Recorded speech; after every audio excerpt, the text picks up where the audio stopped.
Hi everyone, today I have a review of the brand new Jetpack adventure Buzz Lightyear. Um, this was very recently released, like a couple weeks ago maybe, by Mattel for the new Lightyear line, of course. Not really new at this point, it's been out for like almost a year. But this is the first ever item that we've gotten that features the beta suit design, which is the one that the, Toy Story Buzz is based off of, or it's based off of, despite coming out like 27 years earlier.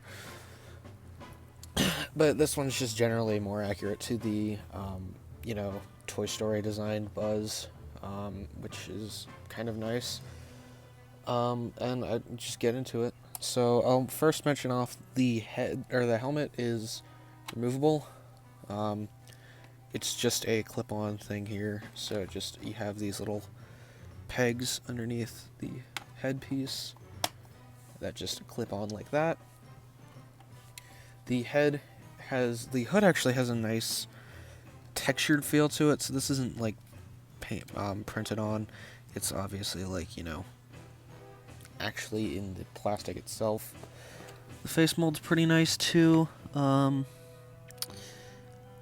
Yeah, I think it's probably one of the better ones we've gotten from this line so far. You'll notice the green paint has a super like metallic look to it, which I think is pretty neat.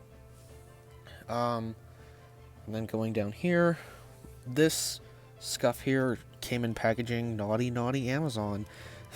But yeah, I have there's a couple scuffs on this one, unfortunately. Amazon just kind of screwed that up, I guess. That, or it's the factory mistake. But you can see we have some stickers that are a lot more accurate. Oddly enough, this one does feature the Lightyear name tag.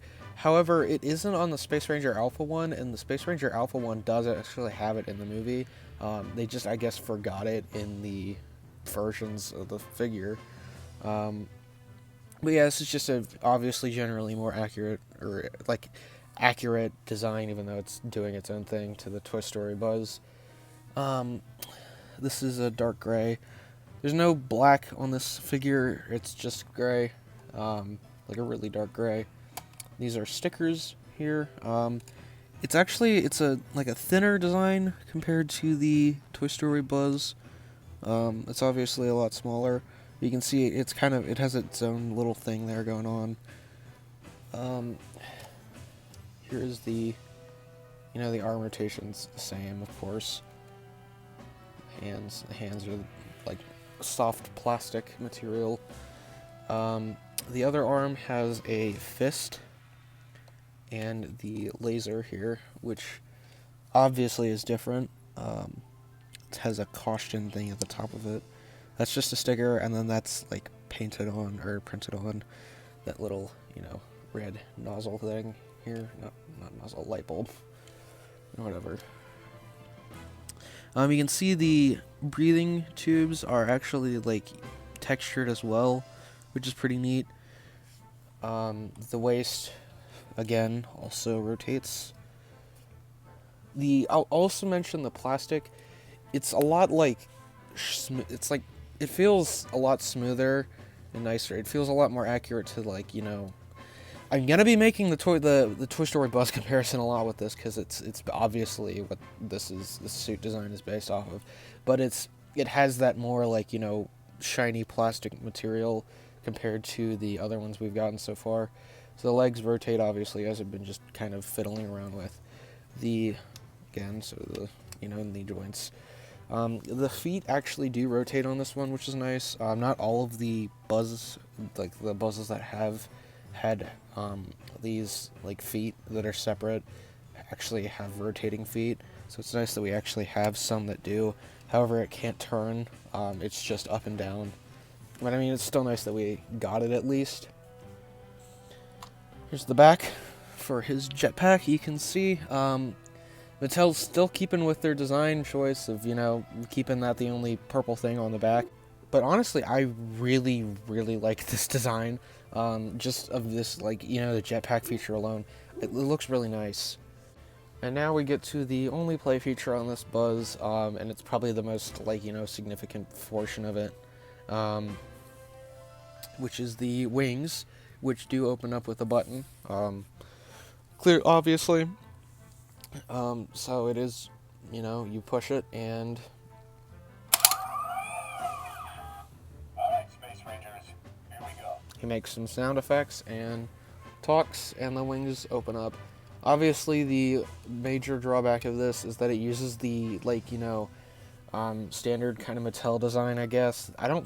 Where the things are shorter so that they can fit inside of the actual jetpack here, because they're not, layered like the Thinkway ones. They're, they take up a full space and not just half of it, so they can't layer over it and make it the full size. It has to just be half of it, which kind of makes it look a bit dinky. But, I mean, I think it still looks fine. I prefer it, though, just without it on, because I think it looks better. But it's nice to still at least have that, and it adds some playability to this, I guess. Are we ready to launch? There's some more phrases for him. Yeah, the only thing I don't really like about this Buzz is the fact that the phrases are included with the button pushing. I don't know. I've never really liked that about it, because I kind of just sometimes want to, open up the wings without having to hear a really loud phrase for a couple seconds.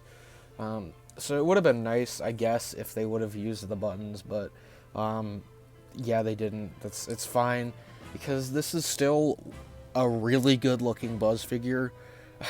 I'm really happy with how this looks. I don't really even care that some of the parts aren't really painted that much.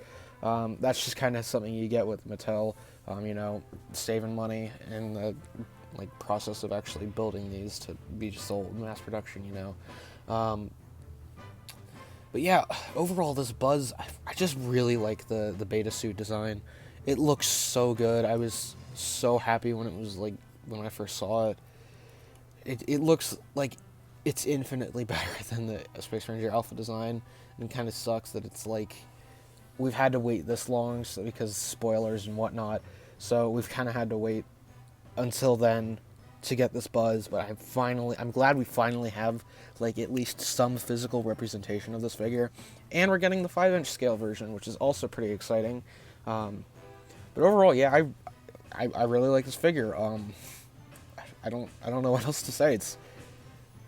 It's a good Buzz figure, although $45 might be a bit much for it. I don't know. It's like 35 to 45 bucks. Oh. But that's it. Like and subscribe if you want. I'll see y'all later.